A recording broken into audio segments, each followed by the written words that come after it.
안녕하십니까. 부동산 신문 읽어주는 공인중개사의 임동상입니다. 오늘의 소식입니다. 2020년 10월 15일이고요.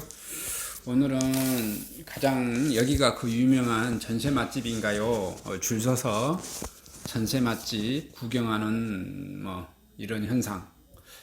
전셋집에 10명씩 줄을 서서 기다려서 보고요.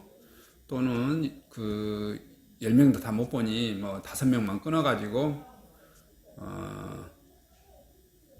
5팀만 와서 이렇게 10팀이 들어가서 집이 좁으니 다 볼 수도 없으니까 이렇게 하는 것. 그리고 마음에 드신 분, 또 이게 전세 임대 사업자다 보니까 특별한 거 있죠. 주변 시세보다 5%밖에 못 올려서 좀 싼 거.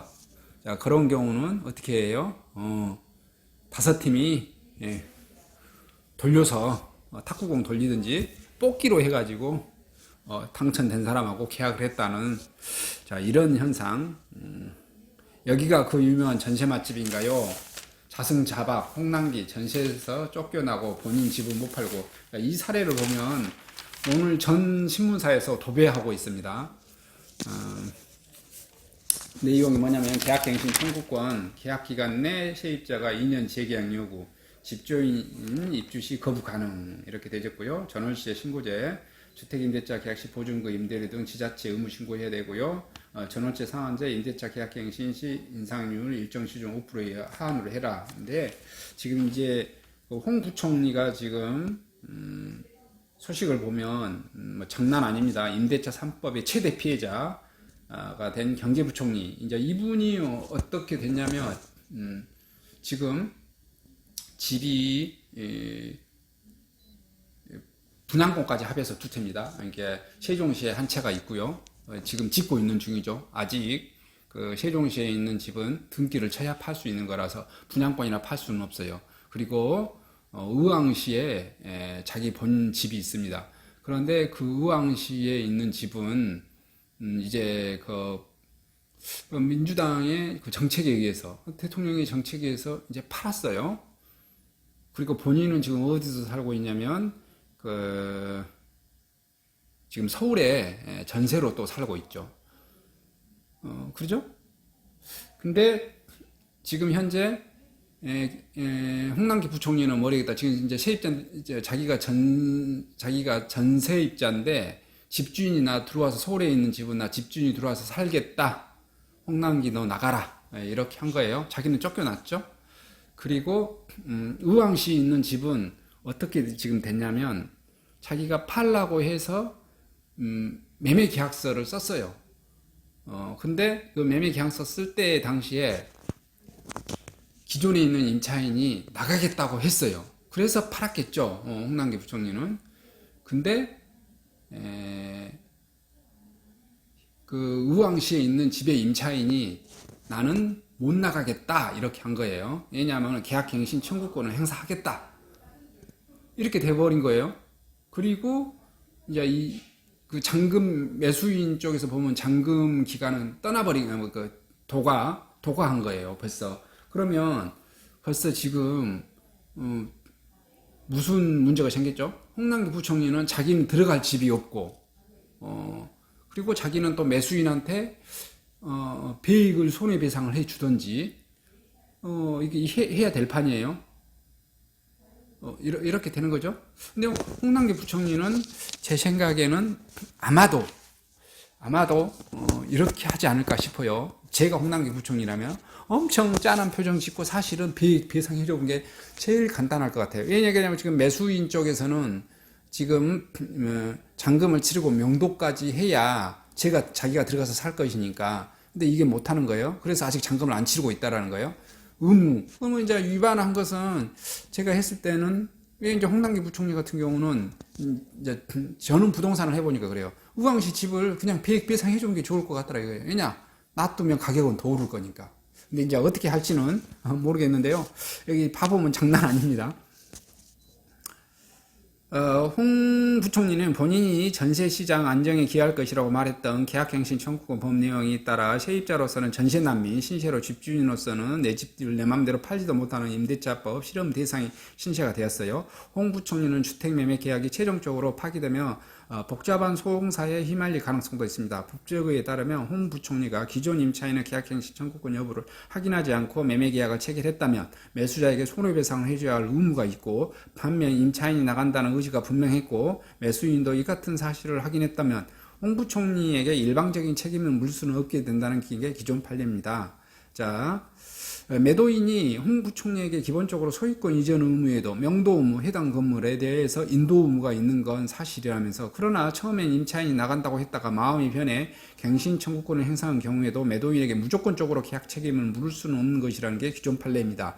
거주하는 전셋집과 더불어 본인 소유 주택까지 임대차 3법 유탄을 맞게 될 상황 속에서 홍 부총리는 이날 정부 서울청사에서 부동산 시장 점검 관계자회사에서 이 자리에서 그는 아이러니하게도 기존 임차인의 주관 정욕구가 나타나고 있다라고 헛소리를 하셨다고 합니다. 근데 이제 본인은 월급이 잘 나오니까 경제부총리로서 장관으로서 어마어마한 월급이 나올 거 아니에요. 그러니까 이렇게 하고 제가 홍 부총리라면 그렇게 하겠다 이거죠. 그냥 깔끔하게 구질구질하게 그 임차인하고 싸울 필요는 없잖아요. 하고 매수인한테는 그냥 배액 물어주고 끝. 오케이?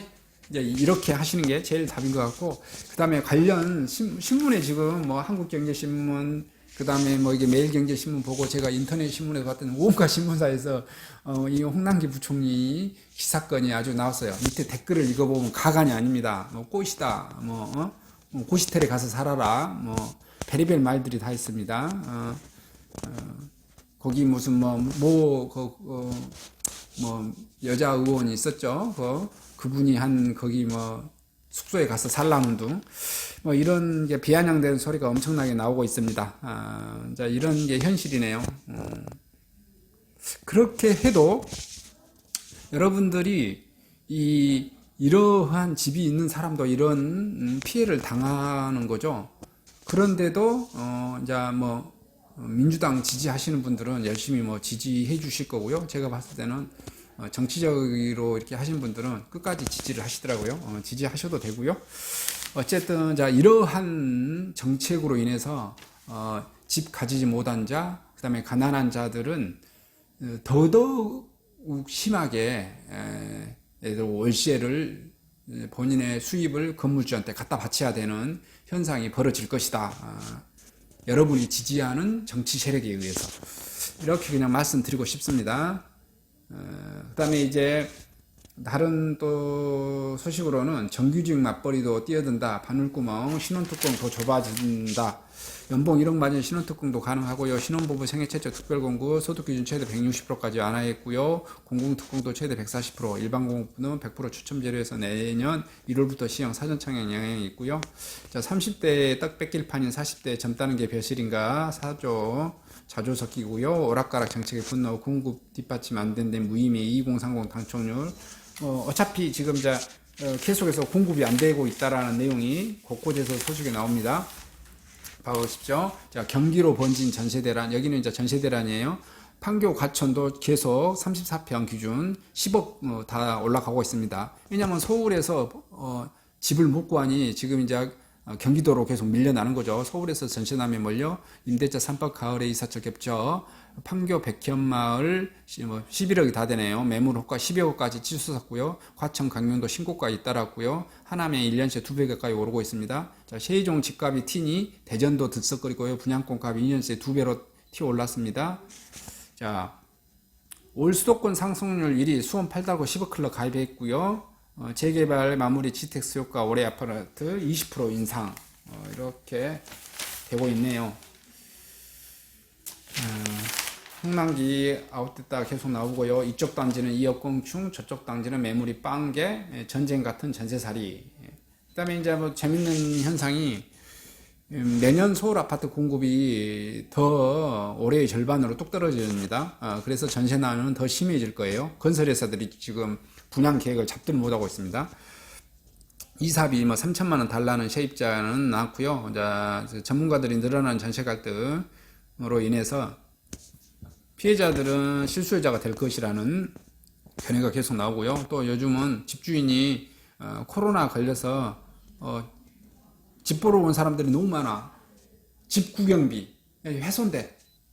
당신들 오고 나면 나 여기 내 집 소독해야 되니까 온 사람들마다 5만 원씩. 참 별 세상이 지금 다 왔습니다. 집 구경비 5만 원 이건 좀 아닌 것 같은데 그래도 뭐 이제 배짱이 이렇게 되어져 가는 것 같아요. 자, 분양가는 허그가 분양가 심사는 여전히 깜깜이. 이거 왜 이렇게 된지도 몰라. 회의록 공개는 지금까지 해서 3개국부터 안 했어. 요청해도 미공개. 요청에 의한 공개는 딸랑 어디가 있다? 경기 고양시하고 가천시가 하고 있고요. 여수시는 공개도 안 했는데 했고요. 나머지는 공개 안 한 데가 어디냐? 서울, 강동, 강서, 소초, 양천, 그다음에 경기, 신포, 양주, 파주, 평택, 화성, 대구, 동구, 대구 지역전, 광주, 남구 어디 전부 다, 대전시, 대전, 유성구 전부 다, 충청, 청주, 충남, 계룡, 공주, 당진, 예산, 전북, 완주, 전남, 고흥, 경북, 경산 다 미공개, 공개 안 해. 이게 그렇게 해서 분양가를 허그가 깜깜이로 심사해서 왜 이렇게 이 가격이 나왔는지 알려주지도 않단 말이에요. 그리고 뭘 하고 있어요? 금액이 너무 저가야. 그럼 후려쳐. 이러니 건설사가 이 금액에는 분양 못 한다고. 왜냐하면 자기 적자 보고 세상에 사업할 사람 없잖아요. 그래서 공급이 어떻게 된다? 아파트 공급이 계속 줄어. 그죠? 가을 분양 성수기 왔지만 건설사 공급 일정도 못 잡아. 이게 일정 못 잡은 이유가 다 뭐겠어요? 지금 뭐 이렇게 대출 규제, 무슨 규제, 요것도 잡아서 이게 분양이 치면 될까 말까 요것도 있는데 분양 가격도 그냥 후려쳐. 건설사 입장에서 현장마다 뭐 다르겠죠. 근데 결국에서 제일 중요한 소식은 뭐예요? 공급량이 준다는 겁니다. 올해도 줄고 내년에도 줄고 계속 줄어요. 아파트 가격은 폭등하고 있고 전세가도 폭등하고 있는데 공급량은 계속 줄고 있다. 뿔난 3040 맞벌이 달래자 신혼 특별공급 일반공급 뭐 계속 늘리고 있다. 내년 1월부터 세기준 적용 소득기준 2030 완화하고 있지만 물량이 안 들면 이건 뭐 희망 고문이지 뭐 똑같아요. 그리고 강남구 아파트 문재인 정부 3년간에 거의 8억 가까이 폭등했습니다. 8억 3년 만에 8억 가까이 폭등 7억 6천 폭등했다고 나왔네요. 이상 부동산 소식을 마치도록 하겠습니다.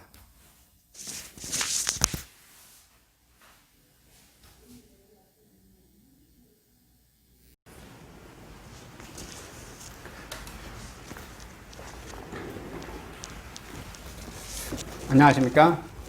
저는 네이버 카페 빛가람 혁신도시 카페를 운영하고 있는 카페직이고요. 카페 활동하고 있는 카페 부동산입니다. 나주 혁신도시에서 기반으로 하고 있습니다. 상가 토지 아파트를 전문적으로 하고 있고요. 또 삼성화재도 같이 활동하고 있습니다. 상가 통해서 임대차 매매하신 다음에 화재보험 같이 가입하시면 중개수수료 절반 정도 할인해 드립니다.